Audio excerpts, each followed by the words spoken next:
Effectivement, RoboSpice, c'est un projet. Bon, en fait, le besoin qu'on avait est né au cours de la réalisation d'une des applications pour un de nos clients.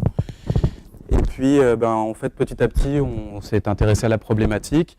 Et puis, on a décidé de sortir une librairie, tout simplement. Donc, ça s'est passé sur plusieurs mois. On a fait de l'architecture collaborative aussi.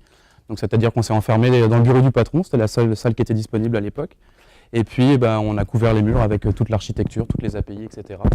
Et c'est comme ça qu'est né RoboSpice. Ensuite, on s'est donné 3-4 mois pour le coder et sortir les tests unitaires aussi, parce qu'on programme avec beaucoup de tests. Donc là, d'ailleurs, il en manque encore quelques-uns. Mais ça s'en vient. Donc là, ici, vous avez un code QR. C'est le code QR de l'application de démonstration de RoboSpice. Vous allez voir, c'est une application qui est assez originale. Elle est sur le Market aussi, le Play Store. Et en fait, cette application, elle a une certaine valeur pédagogique, parce qu'elle vous montre non seulement comment RoboSpice fonctionne dans le cadre d'une application, mais elle explique aussi pourquoi est-ce que en fait, c'est mieux que toutes les autres solutions technologiques que vous pouvez utiliser. Donc vous allez voir, c'est un petit peu le plan de la présentation de façon générale.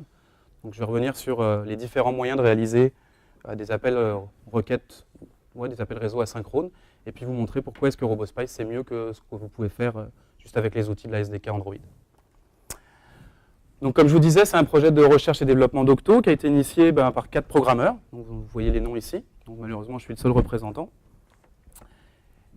Et donc, cette librairie est disponible sur GitHub. On a complètement mavenisé la config aussi. Donc, on est sur Maven central.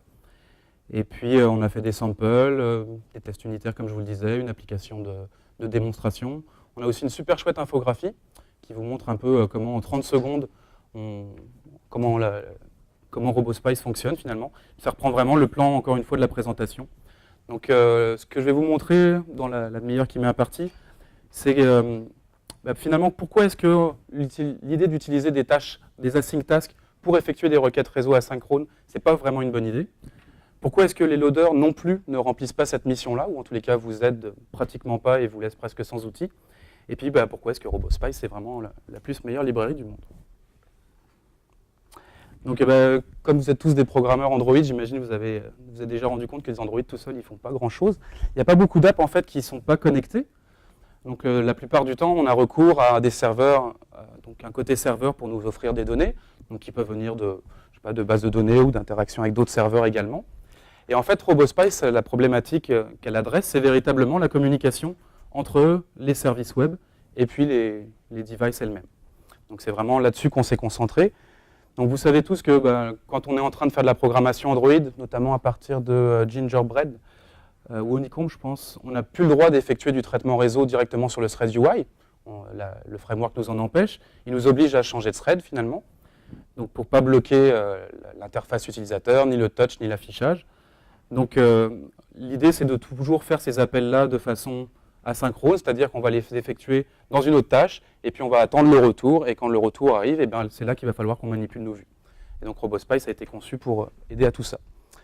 Mais bon, une approche simple, pour ne pas dire naïve, mais bon, simple, ce serait d'utiliser les async tasks. Et en fait, vous allez voir dans la présentation, il y a pas mal de sujets qui viennent de Stack Overflow.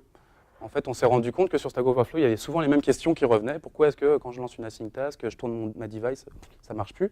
Et donc, on a répondu à toutes ces questions-là en faisant un petit peu de pub pour RoboSpice en même temps. Mais en fait, on a beaucoup contribué à Stack Overflow aussi pour essayer d'inciter les gens à bien comprendre en profondeur les différentes problématiques qu'il y avait, et notamment l'utilisation des async tasks. Donc, je vous rappelle, j'imagine tout le monde connaît en fait l'API des async tasks. Ouais, grosso modo, il n'y a personne qui ne connaisse pas ça. Cool, on va gagner du temps. Donc l'idée, c'est d'avoir une seule méthode, d'où une background qui va faire le code en background. Puis on a les 2-3 méthodes là en bleu qui, elles, sont exécutées sur le thread UI. Donc qui vous permettent, notamment la dernière en bas, d'avoir le retour de votre tâche asynchrone. Donc le problème, c'est, avant le problème, un petit peu de code, mais bon, c'est encore rien de très intéressant, rien de très neuf. Donc le problème, en fait, c'est que les async tasks, elles sont mal liées aux activités, dans le sens où les activités, elles ont un cycle de vie, qu'on connaît bien, avec lesquels on est assez familier quand on programme sur Android. Mais les async tasks, elles font mal le lien qu'il peut y avoir avec les activités. Donc imaginons qu'on ait une activité qui démarre une async task. Pendant que l'async task est en train de s'exécuter, en tant qu'utilisateur, on peut avoir la bonne idée de jouer un peu avec sa device. C'est long, alors on fait autre chose, forcément. Donc par exemple, on peut la retourner. Donc à ce moment-là, vous le savez, l'activité qui était là-haut, elle va mourir, elle va être garbage collectée, normalement. Et puis, il y a une nouvelle instance qui va être créée, on va inflater son layout, etc. Et puis, pendant ce temps-là, la sync task, elle continue. Et puis, une fois qu'elle a fini, la sync task, forcément, elle met à jour la vue, pas de souci. Sauf que elle va mettre à jour la mauvaise vue, en fait. Elle va faire un update, mais sur l'activité initiale. Donc, c'est par défaut, en fait, si vous utilisez une async task, on est bien tenté de faire des inner classes, tout simplement parce que les inner classes, donc si vous faites une inner class ici, elle va avoir accès à tous les champs là. Donc, dans la méthode onPostExecute, ça va être facile de manipuler nos vues. Donc, c'est une approche assez tentante. Mais le problème, en fait, c'est qu'on va rester lié avec cette instance-là. Et donc, on va mettre à jour des vues qui n'existent plus. Et en fait, c'est même pire que ça. Donc, non seulement ça ne marche pas, et d'une, mais en fait, c'est même pire que ça, c'est que ça va créer un véritable memory leak. C'est-à-dire que Android, lui, il aimerait bien la détruire, votre activité, elle ne sert plus à rien, elle n'est plus affichée. Mais le problème, c'est que vous allez garder une référence ici. Tout simplement parce qu'une inner class, elle a le pointeur sur la outer class, sur le disk de la outer class, et donc elle empêche la garbage collection de cette activité-là. Donc c'est quelque chose dont on ne se rend pas forcément compte rapidement, mais si vous allez voir, si vous prenez l'application de démonstration dont je vous ai montré le code QR tout à l'heure, je peux peut-être prendre une device, je ne sais pas s'il y en a quelques-uns qui l'ont téléchargé. Ouais. Je vais te laisser le micro. Vous m'entendez sans micro? Ouais, je ne pense pas que ça serve à grand-chose en dehors de la caméra. Donc si vous prenez l'application RoboSpice Motivation, bon, je ne peux pas projeter le contenu de mon écran ici, dommage. Donc vous allez voir, il y a 3 sections en fait dans l'application RoboSpice Motivations. Il y en a une qui porte sur les async tasks et on vous explique pourquoi ça ne marche pas. Donc si je prends la première activité par exemple, vous voyez il y a une grosse barre de progression. Je peux lancer une async task. Donc voilà mon async task, elle commence. Je retourne la device et on voit qu'on perd le progress.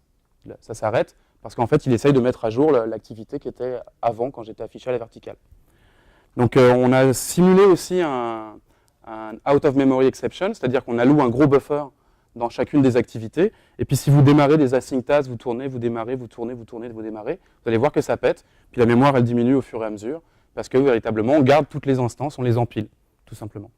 Donc on a réalisé une petite appli qui vous montre quel est le problème avec les async tasks. En fait, il y a des workarounds. Hein. On en a publié pas mal sur Stack Overflow. On est capable de relinker une activité. La nouvelle instance, on peut la relinker avec la sync task qui avait été exécutée. C'est possible de faire ça. Mais le problème, c'est que le code, il devient super compliqué. On est obligé d'avoir des weak references ici qui pointent là, des weak references ici qui pointent là. Ensuite, le mécanisme de communication, il faut surcharger onCreate, il faut surcharger le onDestroy. Bref, c'est plus du tout généralisable. Et donc, le problème, c'est que, en fait, on se retrouve avec une solution qui est tellement pas générique qu'on est mieux d'utiliser tout simplement les loaders. Parce qu'on est en train de refaire ce que les loaders ont apporté. Je ne sais pas si vous me suivez. Ouais. Donc les loaders, c'est quelque chose qui a été bien goupillé. En fait, c'est une API qui est très très bien pensée. Voilà. Donc ici, vous avez l'API des loaders. Est-ce que vous la connaissez aussi? Ou peut-être un peu plus ou moins, elle n'est pas forcément évidente à apprendre, moi je trouve, au début. Donc grosso modo, il y a 3 entités qui sont intéressantes dans l'API. Il y en a un qui est le loader manager. Donc lui, son boulot dans la vie, c'est d'être averti des changements de configuration d'une activité. Donc quand l'activité meurt, qu'elle est recréée, etc., c'est lui qui va être averti. Une fois qu'il est averti, il va dire à un loader callbacks, il faut que tu recrées ton async task, ou ta tâche asynchrone, il faut que tu la recrées, ou que tu resets celle qui appartenait à l'ancienne instance. Donc il faut que j'arrête la tâche en cours d'exécution, il faut que j'en recrée une nouvelle, etc. Donc lui, il assure la synchronisation, si vous voulez, entre le life cycle de l'activity et celui du loader. Donc ce qui fait qu'il n'y a pas de memory leak, déjà d'une part, parce qu'il y a une bonne transmission du loader entre les différentes instances, et puis il y a une bonne synchronisation avec l'activité, donc son cycle de vie. Pourtant, elle est quand même un petit peu compliquée, l'API des loaders. Donc vous voyez, il y a un 3e rôle aussi qui est de mettre à jour la vue une fois que le loader a terminé sa tâche. Donc si on regarde au niveau du code, donc nous, dans une activité, généralement, on implémente loadermanager.loaderCallbacks. Donc il faut utiliser des génériques. Donc ça, on indique en fait dans le générique ce qui est produit par un loader, donc ce qui est produit par le code asynchrone. Donc il faut qu'on surcharge onCreateLoader, onLoaderReset et onLoaderFinish. Donc ici, en fait, cette méthode-là, elle recrée un loader quand il y a une nouvelle instance d'activité. Ici, elle détruit un loader quand l'activité à laquelle il était bindé n'existe plus. Donc l'activité est détruite, on détruit son loader. Et puis ça, c'est ce qui se passe, donc le code qui est appelé une fois que le loader a terminé d'exécuter son code asynchrone. Donc là, par exemple, typiquement, on va mettre l'UI à jour. Vous voyez, la signature est un peu particulière. On va recevoir un loader de liste de personnes et une liste de personnes comme résultat. Donc ça, c'est le code des loader callbacks, véritablement. Et puis le code du loader en tant que tel. Donc il est vraiment tout simple. On peut se baser sur un async task loader, par exemple. Donc ici, j'ai juste à redéfinir le constructeur. Je suis obligé, il y a un argument dans le pair, dans la classe mère, pardon. Et puis donc dans le load-in background, c'est là que je vais mettre mon code asynchrone. Donc grosso modo, ça ressemble à une async task. Et puis là, je vais aller chercher toutes les choses que je dois aller calculer de façon asynchrone. Par exemple, interroger un réseau ou un modèle ou des choses comme ça. Et puis ramener le résultat qui doit être une liste de personnes. Donc l'écriture du loader est très simple. Et puis comparé aux async tasks, on a vraiment décorrélé gestion du cycle de vie des activités et puis le code asynchrone à exécuter. Donc c'est une API qui est un peu plus propre. Moi je trouve que ça aurait pu être encore mieux découpé parce que finalement celle-là on voit bien que c'est une autre responsabilité. Là il faut que je gère des cycles de vie de loader. Ici on voit qu'en fait il faut faire quelque chose quand le loader est fini. C'est quand même une autre responsabilité. Mais bon, ça a été un peu mélangé. Et en fait le problème avec les loaders, c'est qu'ils marchent très bien. Ils marchent super bien, mais ils n'ont jamais été prévus pour le réseau. Et ça, nous-mêmes, on a mis très longtemps à le comprendre. Il a fallu qu'on regarde pas mal de forums pour comprendre ça. En fait, ils ont été designés pour une seule chose, c'est pour les accès aux bases de données SQLite. Donc, l'avantage, c'est que votre loader, en fait, il ne va pas être recréé quand on retourne la device. Donc, l'accès à votre BD, on garde la connexion qu'on avait. On n'a pas besoin de recréer toujours des connexions. On se la passe, la connexion entre BD, entre instances d'une activité. Donc, c'est très rapide.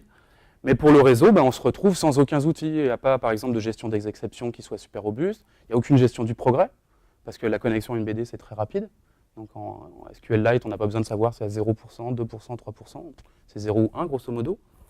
Et puis, voilà, c'est ça pour la gestion des exceptions. Vous n'avez absolument aucune aide. Puis gérer des exceptions asynchrones, ce n'est pas forcément quelque chose de très intuitif.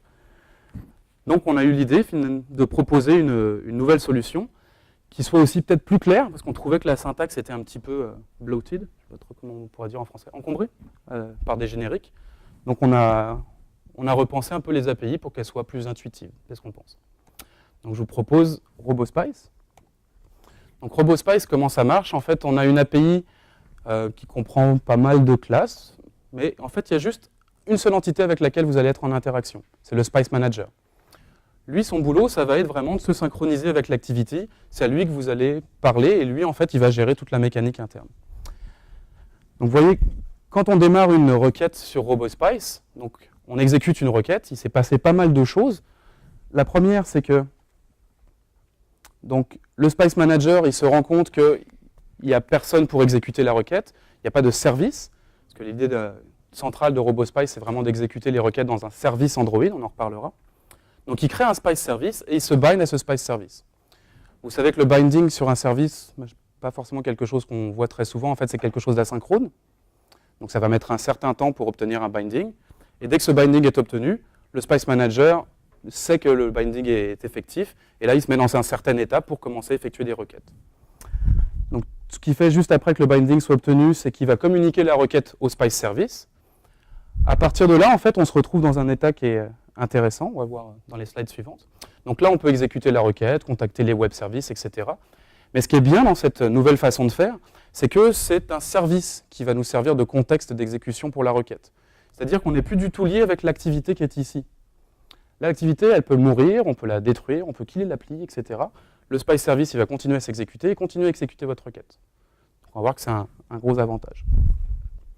Une fois que la requête elle a été complètement processée, on va avertir les listeners, donc on va les avertir d'un succès ou d'un échec, et puis ensuite on va pouvoir mettre à jour l'interface utilisateur.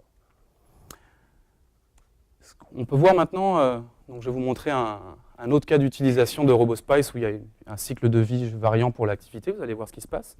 Donc on se remet dans une configuration où l'activité vient d'exécuter une requête, elle l'a donnée au Spice Manager, qui a créé un Spice Service, etc. La requête est là, prête à être exécutée. Maintenant je tourne ma device, qu'est-ce qui se passe ? Eh bien, je vais être averti d'un changement de configuration. Donc l'activité, vous voyez, elle va pouvoir être garbage collectée, contrairement aux async tasks. Donc c'est optimal du point de vue de l'utilisation des ressources. Le Spice Manager, lui, il se rend compte que le request listener, il ne sert plus à rien, puisqu'il était censé mettre à jour la vue de l'activité qui vient d'être garbage collectée. Donc il libère la référence aussi pour qu'elle puisse être garbage collectée. Le Spice Manager lui-même ben, il se rend compte qu'il ne sert à rien du tout puisqu'il sert d'intermédiaire entre une activité qui n'existe plus et un service. Donc, il permet de se garbage collecter. Et on se retrouve dans cette situation-là. Donc, plus rien qui soit lié à l'activité qui vient de mourir, finalement. S'il y a une autre activité qui revient, par exemple, on a fini la rotation de la device, elle avertit son changement de configuration, donc elle le dit à un Spice Manager 2, il se rebind au même service, donc vous voyez, il n'y a pas une nouvelle création de service, il s'est juste rebindé au service existant. Donc là, ça me permet de rattraper une requête en cours d'exécution, c'est plutôt chouette. Et puis, là, je peux processer la requête, par exemple. Une fois que la requête elle a été processée, bah, elle ne sert plus à rien, donc on les garbage collectés. On avertit les listeners, donc vous voyez, on n'avertit pas les listeners de l'ancienne UI, mais bien de la nouvelle instance. C'est exactement ce qu'on voulait. Donc elle peut mettre à jour toute la vue si elle veut. Puis ensuite, bien l'activité 2, on peut la quitter, par exemple, on a obtenu les résultats, on peut s'en aller. Donc le Spice Manager 2, il va être averti, il va permettre le garbage collecting du Spice Manager, du listener. Hop. Il va permettre le Spice Manager 2 d'être garbage collecté lui-même, il va se débinder. Il ne reste plus que le service. Le service, il se rend compte qu'il n'y a plus personne qui peut l'utiliser, qui peut se binder, parce qu'il n'est pas bindé tout simplement. Il n'a plus de requête à exécuter. Donc le service s'arrête. Et finalement, vous vous retrouvez avec cette situation en mémoire où il ne reste plus rien. Donc il n'y a pas de memory leak. Pardon. Hop. L'avantage aussi, un autre avantage de RoboSpice, c'est que vous allez pouvoir utiliser un Spice service et puis vous binder à ce même service-là depuis différents contextes d'exécution. Donc on peut très bien avoir une activité qui envoie une requête, elle utilise un Spice Manager, elle passe la requête au Spice Service. Si la requête est assez longue, on peut changer d'activité, utiliser une autre activité qui donnerait une vue différente sur la requête en cours d'exécution, peut-être une progress bar par exemple, et donc l'activité peut se rebinder au Spice Service. Si on est dans une utilisation de fragments, on peut avoir une activité et un ou deux ou trois fragments qui vont se binder aussi au service. On peut même avoir un autre service qui va se binder au service ici. Par exemple, pour mettre à jour une barre de notification, une barre de progress dans une notification. Donc c'est possible de faire tout ça. Même une application pourrait se binder, par exemple, je ne sais pas, pour contacter un serveur, faire des choses en background, des choses comme ça. Donc qu'est-ce qu'on entend par processer une request à l'intérieur de RoboSpice? En fait, on utilise directement la notion de cache, puisqu'on a vraiment créé une librairie qui est dédiée au réseau. Donc si jamais le résultat est déjà en cache, on va avertir les listeners directement. Donc eux, ils auront l'impression d'un traitement asynchrone. De fait, il l'est, mais il ne dure pas très longtemps. Et on leur donne le résultat qui est en cache. Si jamais il n'y a rien dans le cache, à ce moment-là, on va processer la request, on contacte les web services, etc. Une fois que la requête est complète, on va sauver dans le cache automatiquement et on avertit les listeners. Ces deux opérations-là, elles peuvent être asynchrones, pas obligatoirement, ça se règle. Et ce qui est intéressant, on va revenir là-dessus, mais en fait, RoboSpice, il supporte pas mal de formats de cache. Donc, il vous permet de faire des requêtes très simplement pour des services REST en JSON et vous sauvez vos objets, vos POJO en JSON. Vous pouvez le faire également en XML, vous pouvez le faire pour les fichiers binaires. Et on a même travaillé assez fort en fait, pour la DroidCon de Londres où on a sorti la version 1.1. Et en fait, on propose aussi une forme de persistance automatique des données avec ORM Lite. Donc, vous avez juste un POJO que vous pouvez récupérer en JSON ou en XML. Et à la volée, on va créer toutes les tables et vous sauvez la grappe d'objets avec toutes les dépendances entre POJO, etc. dans une base de données. Vous n'avez même pas à créer les tables, tout va se faire automatiquement. Donc on a pas mal dû trifouiller le code d'ORM Lite puis de l'introspection pour ça. C'est une librairie qui est assez high-tech. Si vous regardez le code du Spice Service, en fait il délègue à une autre entité pour les tests, qui est le Request Processor. Mais c'est vraiment basé sur java.util.concurrent, les derniers trucs high-tech dans la JDK pour faire du multitâche. On a essayé de bien soigner la qualité du code. Donc ici, sur cette slide-là, en fait, vous voyez ce qui se passe en cas d'erreur. Donc supposons que je n'ai pas de résultat dans le cache, je suis obligé de faire une requête sur le réseau. La connexion pète ou le serveur ne répond pas pour une raison X ou Y. Paf, j'ai une erreur. Qu'est-ce qui se passe? La requête est terminée à ce moment-là. Bien sûr, je ne sauve pas l'erreur dans le cache. Mais j'avertis les listeners du fait qu'il y a eu un problème. Et donc les listeners vont se retrouver avec une exception, un objet exception qui décrit tout le problème avec sa cause, etc. Donc une gestion très simple, puis en même temps très robuste des exceptions qui peuvent survenir au cours d'un traitement asynchrone. Très facile à utiliser. D'ailleurs, pour vous en convaincre, je vous propose de regarder à quoi ça ressemble une application qui utilise RoboSpice. Donc ça, c'est l'extrait de l'application qui est sur GitHub. Donc ici, vous voyez, je déclare une activité. Donc ça, c'est bien important. Dans RoboSpice, il n'y a pas de contrainte d'héritage sur les activités. Donc si vous faites du RoboJuice, vous utilisez vos activités de RoboJuice. Vous faites du ActionBar Sherlock, vous prenez les activités d'ActionBar Sherlock. Un mélange des deux, vous faites ce que vous voulez. Il n'y a pas de contrainte sur la classe d'activité ou de fragment ou d'application ou de service. parce qu'on avait préféré la composition à l'héritage. Donc vous déclarez simplement une donnée membre de type Spice Manager, qui va communiquer avec un certain type de service. En fait, on va revenir là-dessus après. Donc, on a notre Spice Manager. Vous vous souvenez, c'est l'entité orange là, qui nous permet de communiquer avec le service. Donc, on va redéfinir les méthodes onStart et onStop pour adhérer au cycle de vie, un peu comme on le faisait avec Polaris dans la démonstration juste avant, la présentation juste avant. Donc, quand il y a un onStart, on indique au Spice Manager qu'on a démarré, et au onStop, on lui indique qu'on doit s'arrêter, tout simplement. Donc, pour le tenir au courant du cycle de vie de l'activité. Donc ça, ce travail-là, vous pouvez le faire une fois dans votre app. Je ne sais pas pour vous, mais la plupart du temps, on se définit toujours une classe mère pour l'ensemble de nos activités. Vous le faites une fois là-dedans et tout ça, vous l'avez par héritage. Donc quand on veut véritablement exécuter une requête, on va demander au Spice Manager d'exécuter une requête. Donc vous voyez, cette méthode execute, elle peut avoir 2 ou 4 paramètres. 2 paramètres dans le cas où on n'utilise pas de cache. On peut vouloir faire des requêtes sans cache. Par exemple, les requêtes d'authentification. On ne va pas mettre en cache forcément pour ne pas garder le password ou des choses comme ça. Donc ici, j'ai choisi d'utiliser le cache. C'est une application qui permet de récupérer des tweets qui parlent d'Android, très facilement en utilisant l'API JSON de Twitter. Donc on se crée une requête, on lui donne une cache key, qui est une string, en fait, ça peut être n'importe quel type d'objet, sauf en ORMLite où c'est obligatoirement... Ah non, je crois qu'on a pas mal de variétés en ORMLite maintenant, ouais. Ici, en fait, c'est un temps d'expiration de ce qui est dans le cache. Donc je peux dire, quand je fais ma requête, si tu as quelque chose dans le cache qui est plus vieux que 10 minutes, tu vas retourner sur le réseau pour rafraîchir. Si c'est moins que 10 minutes, tu peux me donner ce qu'il y a dans le cache. Donc ça me permet d'avoir une certaine granularité sur le temps d'expiration finalement des requêtes. Et puis finalement, je lui passe un listener qui est juste le callback qui va être averti du résultat de la requête. Donc ici, vous voyez l'écriture d'une requête. Donc ici, c'est une requête REST, un petit peu particulière dans le sens où elle utilise Spring Android. En fait, on a créé un module spécial qui utilise Spring Android pour que ce soit très facile à utiliser. Donc dans ce module-là, vous allez vous créer un REST template. On va voir ça dans un instant. Et ce REST template, vous le paramétrez. En fait, on va l'injecter dans chacune des requêtes juste avant qu'elle soit exécutée. Donc quand on crée une requête dans RoboSpice, de façon générale, on a juste un override à faire, c'est load data from network. Donc lorsque vous redéfinissez cette méthode, c'est là que vous mettez votre code asynchrone. Ici, on vous injecte un REST template de Spring Android. Donc maintenant, vous avez juste à faire un getRESTTemplate.getForObject, une URL, puis une classe, et hop, vous récupérez un POJO, tout simplement. Donc ça, c'est du Spring Android. Donc une syntaxe, vous voyez, c'est vraiment très facile d'utiliser, de créer des nouvelles requêtes. Aussi, un avantage de cette syntaxe-là par rapport à d'autres frameworks, c'est que vous obtenez un objet qui est complètement indépendant. Vous voyez, je ne fais pas allusion à des Spice Services, à des Spice Managers. C'est un objet, l'objet request, qui est self-contained. Donc quand vous faites des tests unitaires, en fait non, plutôt des tests d'intégration, que vous voulez tester vos requêtes, voir si le service il vous renvoie bien des trucs que vous savez parser, vous créez un nouveau tweet request, vous appelez load data from network, puis vous regardez si la liste de tweets elle correspond à vos asserts, quoi. Donc pour faire des tests d'intégration, c'est très facile d'utiliser RoboSpice. On en fait beaucoup en fait. Donc là on a vu les requests à l'instant, maintenant on va voir les listeners. Donc les listeners en fait ils doivent implémenter une interface qui est request listener. Donc vous pouvez voir que tout est fortement typé, tout est avec des génériques. Donc quand on crée des listeners, c'est une request, sur la slide précédente. Donc une request, c'est une request qui me renvoie des listes de tweets. Et pareil, le listener, lui, il répond à l'arrivée de listes de tweets. Donc tout est fortement typé dans RoboSpice.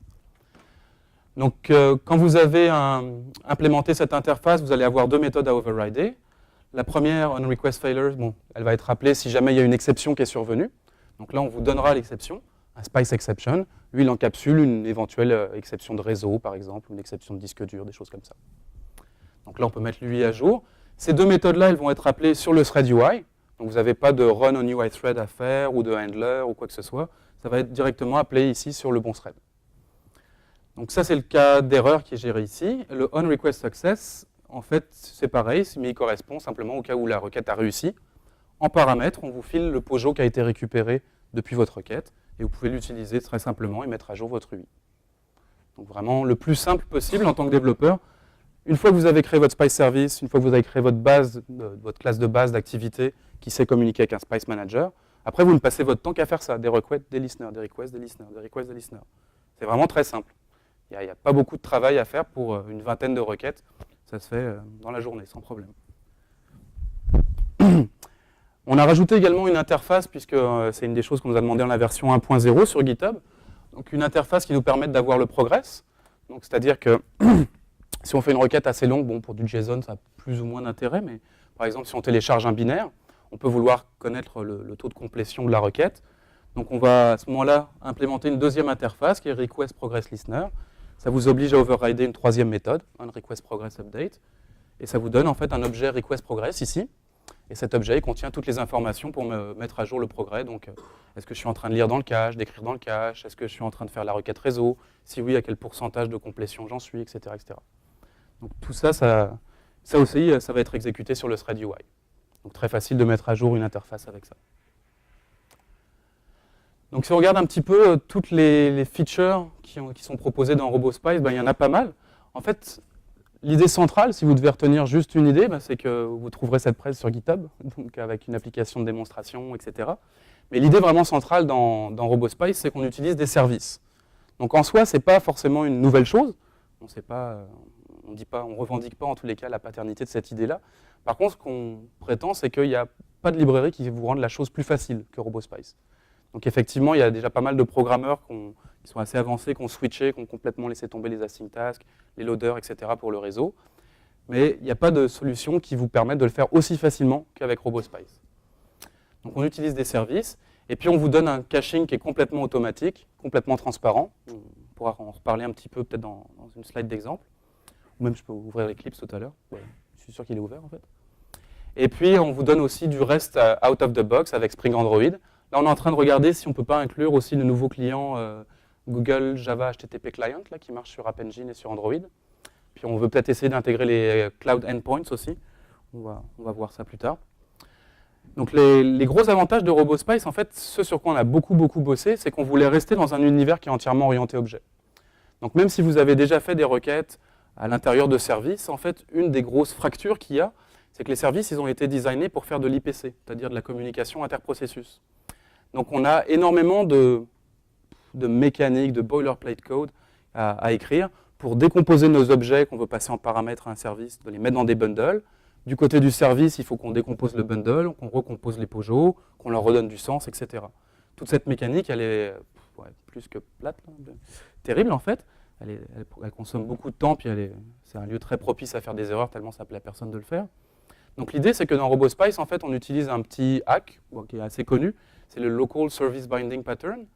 Donc en fait, on utilise un binder qui va faire tourner un service et s'y accrocher dans le même processus que votre application. Donc il n'y a pas multiprocessus, il n'y a qu'un process, un service qui tourne dedans, et on communique avec lui en orienté objet. Donc quand vous communiquez pour faire vos requêtes, vous écrivez des POJO. Quand vous recevez le résultat, vous recevez des POJO. Il n'y a aucune contrainte sur les classes.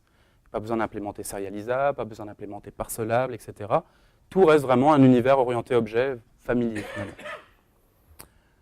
Comme je vous disais tout à l'heure, on procure également à l'intérieur de RoboSpice une forme de mise en cache automatique. Donc on gère le XML avec Simple XML Serializer, du binaire, avec on peut sauvegarder des input streams tout simplement, du JSON, donc soit avec Jackson, soit avec JSON. En fait, on a repris les mêmes librairies qui sont supportées par Spring Android, tout simplement. Et puis, comme je vous l'ai dit également, on a travaillé sur un module SQLite, donc qu'on utilise déjà en prod dans une application, qui nous permet d'aller chercher, par exemple, en XML ou en JSON sur Internet, des POJO. Une fois qu'on les a rapatriés, automatiquement, ils sont sauvegardés dans une BD. Donc, on peut sauvegarder raw, donc c'est les données comme elles arrivent, hop, on les sauve dans des tables, ou on peut faire des petites manips avant, genre faire certains rafraîchissements de champs avant de sauvegarder, ou supprimer des champs, faire des fusions, des agglomérations, etc. Tout est paramétrable. Et puis on peut aussi sauvegarder en texte, bien sûr. Je ne sais pas si vous voulez sauvegarder un article de Wikipédia dans un fichier texte, c'est possible aussi. L'avantage de RoboSpice, c'est que effectivement, c'est une bonne librairie, elle ne vous donne pas de memory leak, donc contrairement aux async tasks, et comme le font les loaders aussi. Ça n'empêche pas la garbage collection des activités, donc du point de vue de l'économie des ressources, c'est vraiment assez optimal. Vous allez voir qu'elle est en fait très simple à apprendre, je ne sais pas si les slides vous ont convaincu. Simple à mettre en œuvre, en fait, il y a une petite difficulté, c'est d'écrire le service initial. Et puis bon, si ça vous intéresse, je peux vous montrer une slide supplémentaire dans la période de questions. Comment est-ce qu'on crée les services de RoboSpice? Vous allez voir, c'est pas très compliqué, quoi. Voilà, donc ça conclut la présentation. Je ne sais pas si vous avez des commentaires ou des questions. Je suis à votre disposition. Oui. Question juste pour revenir à la communication entre les requests et les containers, je ne suis pas très bien saisi. Donc vous exécutez les requests sur un stade exécuteur, je suppose? Oui, à l'intérieur du service, oui. Ah oui, il faut que je répète ta question, c'est vrai. Donc l'idée, c'est... Communiquer après avec le thread UI, vous maintenez un handler sur le thread UI pour communiquer à la réponse ou...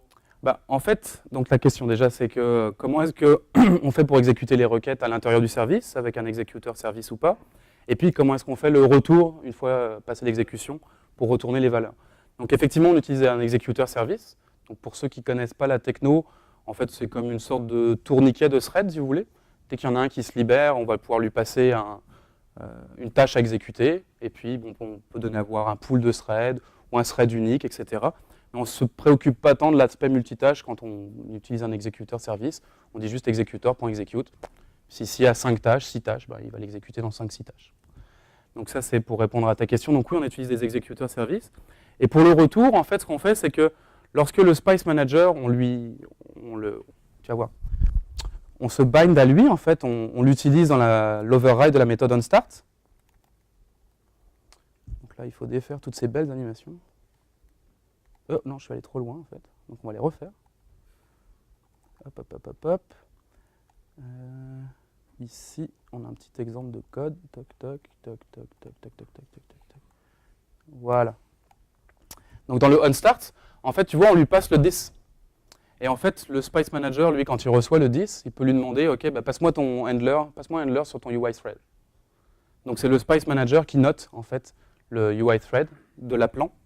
Et puis quand il va recevoir un résultat de la part du service, en fait, il va passer au service ce handler et il va pouvoir lui communiquer directement les résultats. Donc si l'activité est garbage collectée, on va dire, En fait, si l'activité elle est... le manager qui garde la référence vers...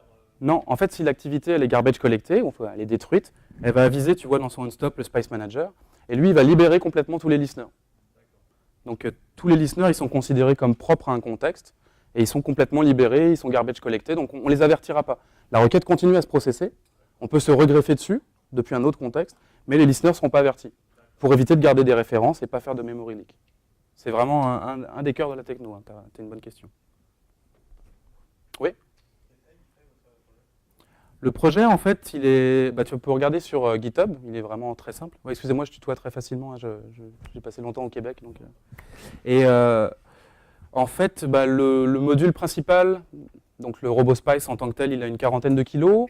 La couche de persistance, on l'a sortie. Donc s'il y a des gens qui sont intéressés à avoir un cache automatique de Pojo, en JSON, en XML, etc., on l'a sorti aussi. Donc 60 kilos plus 40. Et on a une dépendance en fait, que beaucoup de gens trouvent trop lourde à Guava, qui fait 1 meg. Nous, c'est vrai qu'on a l'habitude d'utiliser, en fait, on s'en sert à 2-3 endroits, donc on va sûrement le faire sauter. Mais c'est vrai que nous, on a l'habitude d'utiliser ProGuard. Donc on fait du shrinking sur nos jars finalement. Donc là, nous, on garde très peu de classes et nos jars importés sont très légers, mais c'est vrai que pour les gens qui ne sont pas familiers avec ça, on va essayer de se débarrasser de Guava. Comment ? Et ça, c'est dans un module à part où tu décides de faire du Spring Android, donc là, tu as Spring Android qui vient avec. Mais tu n'es pas obligé. Si tu veux faire juste du RoboSpice, par exemple pour un binaire, tu n'as aucune dépendance à Spring Android, tu n'importes pas le module Spring Android. Et donc, tu te retrouves avec une librairie qui fait une centaine de cas à peu près. Plus Guava, dont il faudra se débarrasser. Comment ? Tu peux utiliser par exemple un HTTP URL Connection, tout simplement, ouais, sur les nouvelles versions d'ICS. Ouais. Mais on prévoit aussi d'utiliser, comme je disais, le Google Java HTTP Client qui est sorti il n'y a pas longtemps, qui permet notamment d'attaquer toutes les API Google, le plus, etc. Ouais. Ça nous semble une bonne alternative à Spring Android. Donc Spring Android, c'est vraiment un module optionnel. Hein. Voilà. De la même façon, excusez-moi, je finis de compléter.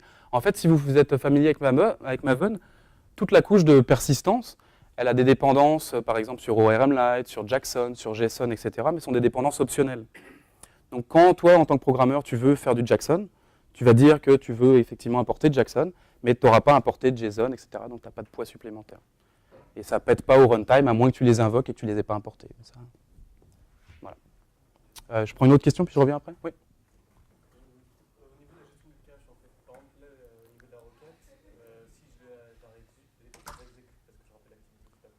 C'est la clé tweet, là, par exemple, qui va être utilisée pour récupérer l'objet en cache. Voilà, c'est ça. En fait, c'est une clé composite qui est un composite du type de retour de la requête et de la cache key que tu as donnée. Ouais. Et si je veux l'utiliser pour faire le téléchargement d'images dans une view avec plein d'images, oui. et que du coup je me retrouve avec des images très grosses, oui. j'ai envie de resizer avant Tu peux le faire en fait. Tu peux le faire. En fait, nous, on donne des requêtes simples, pour, par exemple, pour faire du téléchargement de binaire. Tu les sauvegardes telles quelles, mais tu peux regarder dans GitHub comment elle est faite. Et en fait, il y a une petite méthode pour la couche. On utilise pour persister des objets, on utilise soit des factories, dans le cas du JSON, parce qu'on est obligé de créer à la volée des classes qui sont capables de persister des nouveaux types. Donc là, il y a des factories pour ça. Mais pour tout ce qui est statique, par exemple les input streams, tu vas juste avoir à créer un persisteur d'input stream. Donc c'est toi qui dis, par exemple, mon persisteur d'input stream, il reçoit un input stream, là je le processe, hop, je le sauve dans le cache sous telle forme, et je revois telle forme à l'appli. Donc tu pourrais même t'en renvoyer une forme différente si tu veux, puis sauvegarder dans le cache autre chose, avec peut-être plus de détails, je sais pas, au cas où. Donc tout ça, c'est géré aussi par la lib. Donc on a eu besoin de choses très modulaires, en fait, on s'en est servi déjà dans 4-5 apps qui sont en prod pour nos clients, donc des apps qui doivent être robustes, vraiment des apps professionnelles.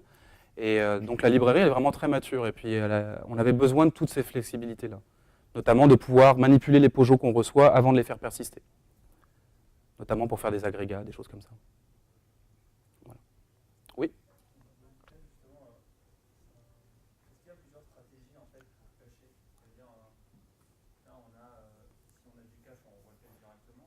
Oui. Est-ce qu'on a par exemple, je vais devoir faire la requête réseau, et si jamais j'y arrive pas, dans ce cas-là, je veux le cache? Non, en fait, il faut que tu joues avec les temps d'expiration ici. Tu peux par exemple faire une requête en disant je veux toujours ce qu'il y a dans le cache, ou je veux jamais ce qu'il y a dans le cache, ou je veux ce qu'il y a dans le cache seulement si c'est trop vieux. Mais toi, tu voudrais faire la requête. Je vais d'abord faire la requête. Ouais. Si jamais par exemple, j'ai pas de réseau, dans ce cas-là, je le cache. En fait, tu pourrais faire la requête en utilisant je veux toujours utiliser le réseau. Toujours utiliser le réseau, donc pas jamais le cache finalement. Si tu n'as pas de résultat ou tu as une failure, à ce moment-là, tu refais une autre requête. Ouais. Avec le flag, je veux toujours le cache.